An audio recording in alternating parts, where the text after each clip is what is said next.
아멘. 네, 오늘 말씀의 제목은 세상이 바라보는 성도의 가치입니다. 우리는 신앙생활을 하는 것을 살펴보게 되면 우리가 어제 큰 은혜를 이제 경험했다고 해서 오늘 아무런 문제가 생기는 것이 아닙니다. 우리가 기도를 뜨겁게 마치고 성전문을 나서는 순간 우리를 기다리는 것은 이 차가운 바람이 기다리는 것처럼 여전히 팍팍한 경제 현실 속에 살아가고, 또한 좀처럼 풀리지 않는 또 자녀와 사람과의 관계가 있고, 또 직장에서 마주하는 보이지 않는 경쟁과 갈등을 우리는 늘 마주하게 됩니다. 그러면서 우리는 왜 하나님을 믿으면서도 여전히 이러한 문제들 앞에서 불안해하고 좌절할까요 하면서 우리 스스로에게 질문을 하게 됩니다. 어쩌면 우리는 이 아브라함이 이삭을 얻는 일처럼 하나님께서 우리 삶의 거창한 기적에는 개입하시지만 물 한 그릇, 우물 하나를 두고 다투는 이 사소한 일상에는 무관심하시다라고 오해하고 있는지도 모릅니다. 아브라함처럼 우리도 세상 속에서 이방인처럼 느껴질 때가 있는 것입니다. 이 아브라함은 100세에 얻은 아들 이삭을 품에 안고 이 한숨을 돌릴 법만도 한데 그의 앞에는 여전히 이방 땅에서 갈등과 또 생존의 문제가 기다리고 있었습니다. 우리가 정당한 대가를 치렀음에도 권리를 빼앗기고 또 선의를 베풀었음에도 오해를 받았을 때 우리의 마음은 메말라 가게 됩니다. 이러한 광야 같은 세상에서 우리는 어떻게 이 에셀 나무를 심는 평안을 누릴 수 있을까요? 그것은 바로 우리가 세상 사람과 다른 이 성도의 자리에 있기 때문에 평안을 누리게 되는데, 오늘 말씀을 통해서 세상이 바라보는 성도의 가치가 무엇인지 말씀을 나누도록 하겠습니다. 첫째로, 하나님이 우리와 함께 하심으로 우리의 보증이 되어 주십니다. 오늘 본문 22절을 보면 그때 아비멜렉과 그 군대 장관 비골이 아브라함에게 말하여 이르되 내가 무슨 일을 하든지 하나님이 너와 함께 계시도다라고 말씀하고 있습니다. 이 당시에 아브라함이 머물렀던 이 브엘세바 지역은 물이 귀한 이 광야의 경계 지역에 있었습니다. 우물은 곧 생존 그 자체였고 이 가문의 생사권을 쥐고 있는 핵심 재산이었습니다. 그런데 그 지역의 실권자였던 그랄 왕 아비멜렉이 군대 장관 비골을 대동하고 아브라함을 찾아왔던 것입니다. 이 아비멜렉은 창세기 20장에서 아브라함과 만난 적이 있었는데 그때 아브라함은 아비멜렉이 두려워서 자신의 아내인 사라를 누이라고 거짓말했고, 또한 아브라함의 거짓말로 인해서 이 아비멜렉은 하나님께 죽임을 당할 뻔하였습니다. 그런데 이번에는 그 아비멜렉이 자신의 군대 장관과 함께 이 아브라함을 찾아왔는데 이 긴장감이 흐르는 상황입니다. 이 아비멜렉이 군대 장관과 함께 왔다는 것은 그냥 이 단둘이 오지 않은 것을 우리가 알게 됩니다. 아비멜렉은 여러 군사들을 거느리고 왔을 것이고, 이 아브라함도 창세기 14장에 조카 롯이 이제 사로잡혔을 때 집에서 길리고 훈련된 자 318명을 데려다가 조카 롯을 되찾아온 것처럼 이번에도 아브라함은 이 아비멜렉의 군사들을 대비해서 종들을 이제 준비된 상태로 그들을 맞이했을 것입니다. 그런데 대치 중인 이 양쪽 진영의 숫자를 보았을 때 아비멜렉의 군사들의 숫자가 아브라함의 종들의 숫자를 둘러싸고 남을 정도로 숫자가 더 많은 것이 분명합니다. 이러한 군사적 긴장감 속에서 이 아비멜렉이 마음을 먹고 먼저 싸움을 걸었다면 아브라함이 패할 가능성이 100%입니다. 이러한 상황에 절대 열세인 이 아브라함은 이제 두려워하고 이제 긴장할 수밖에 없지만 이 아브라함에게는 두려움 대신에 이 평안함이 있었습니다. 그때 아비멜렉은 아브라함에게 내가 무슨 일을 하든지 하나님이 너와 함께 계시도다라고 말하게 됩니다. 이 히브리 언어로 보면 이 함께 계시다라는 뜻인 이 임마누엘의 신앙적 고백이 이 아브라함이 아니라 이방인의 입을 통해서 전해져 나온 것입니다. 우리가 과거의 아브라함을 생각해 볼 때 분명히 아브라함은 과거에 이제 전쟁에서도 승리하기도 했고 아내를 누이라 속이는 실수를 범하기도 했습니다.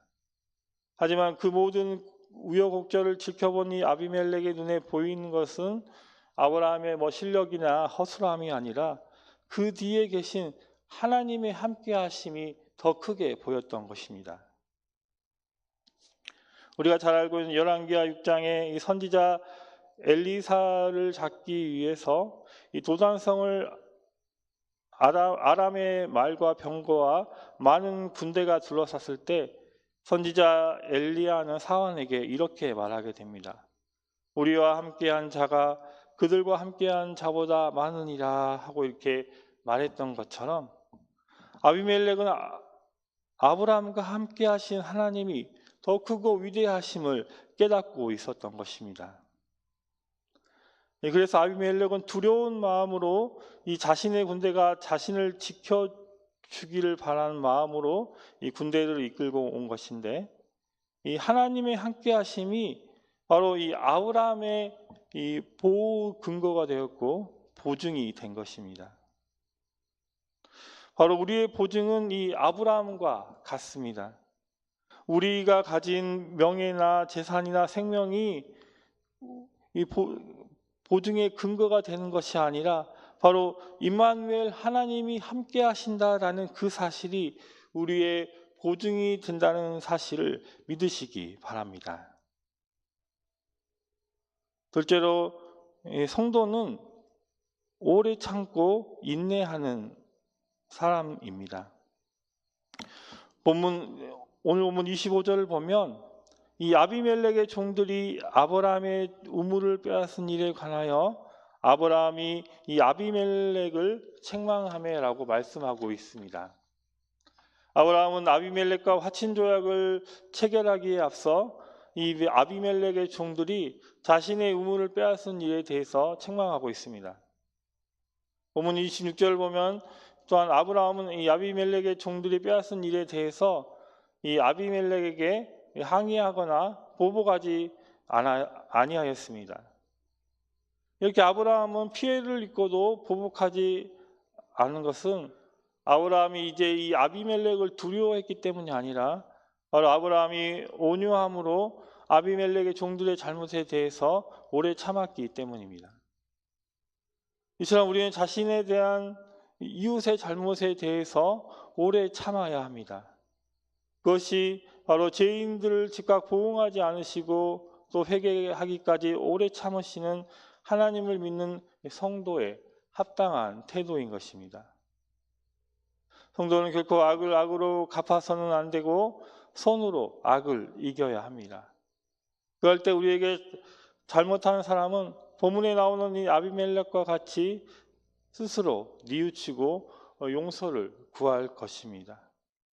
우리 모두 성도들은 세상에 대하여 빛이 되고 하나님의 영광을 높이 드러내게 되는 것을 믿으시기 바랍니다. 이제 셋째로 이 성도의 삶의 자리는 예배의 처소입니다. 오늘 본문 33절 보면 이 아브라함은 브엘세바에 에셀 나무를 심고 거기서 영원하신 여호와의 이름을 불렀다라고 말씀하고 있습니다. 아브라함은 브엘세바에 에셀 나무를 심게 되는데 이 에셀 나무는 깃털 같은 가지에 작은 잎이 비늘처럼 촘촘히 붙어있는 이 상수리 나무입니다. 잎이 가늘기 때문에 수분 증발이 적고 땅 위 30m까지 뿌리를 내릴 만큼 생명력이 강하다라고 합니다. 그래서 이 사막지대에 심기 좋은 나무인데 아브라함이 이 브엘세바에 에셀 나무를 심었던 것입니다. 이 나무를 심는 것은 땅에서 계속적으로 물이 공급되는 것을 전제로 바로 아브라함이 그 지역에 거주하겠다라는 의지를 나타내는 것입니다. 브엘세바에는 아브라함의 믿음과 평화가 있습니다. 그리고 그곳에는 하나님의 함께하심과 그리고 하나님의 공급하심이 있습니다.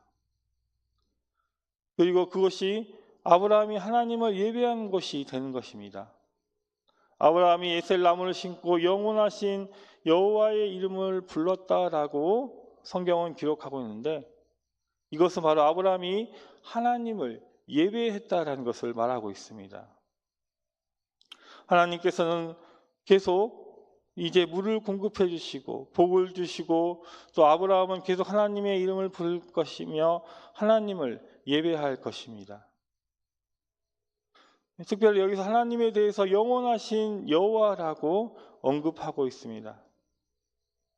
영원하신으로 번역된 단어는 원래 은밀하고 감추어지고 알려지지 않은 의미를 가지고 있습니다. 사람들은 이 단어를 알려지지 않은 시간과 이 불명확한 시간을 가리킬 때 사용하였는데, 이 단어에 대한 이러한 시간의 개념은 바로 영혼이라는 생각으로 발전되었습니다. 그래서 영혼이라는 시간은 무한하고 알려지지 않은 과거와 무한하고 알려지지 않은 미래를 가리키고 있습니다. 우리가 잘 알듯이 시대는 변하고 사람들의 생각도 변하고 또 필요도 바뀌게 됩니다. 모든 것이 변하지만 영원하신 이 하나님께서는 결코 변하심이 없으십니다. 그래서 시편 100편 5절에 이렇게 고백하고 있습니다.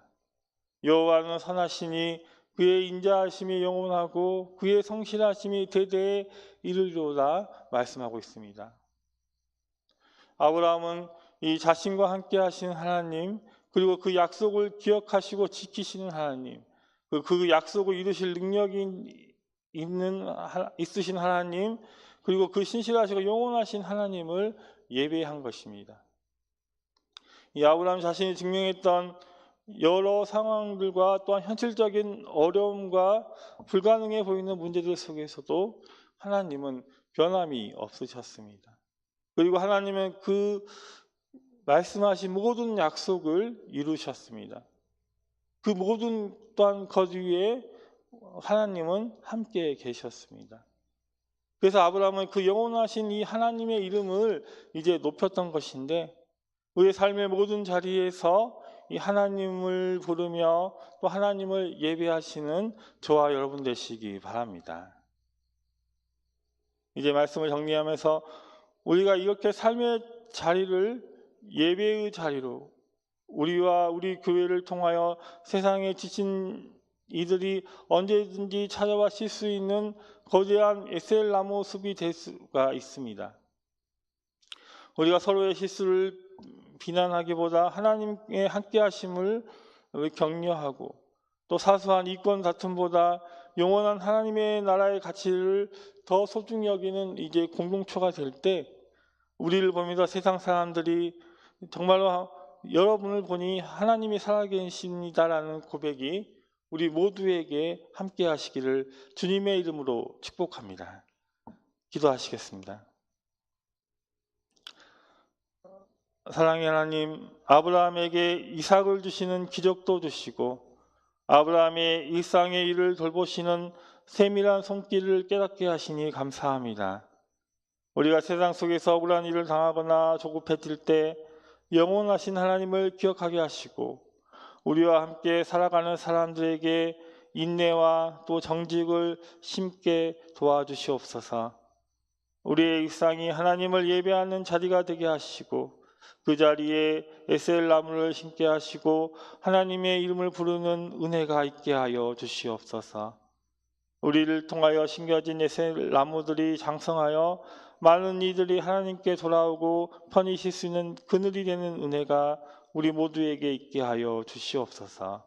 모든 것을 감사하게 드리며 예수님의 이름으로 기도드립니다. 아멘.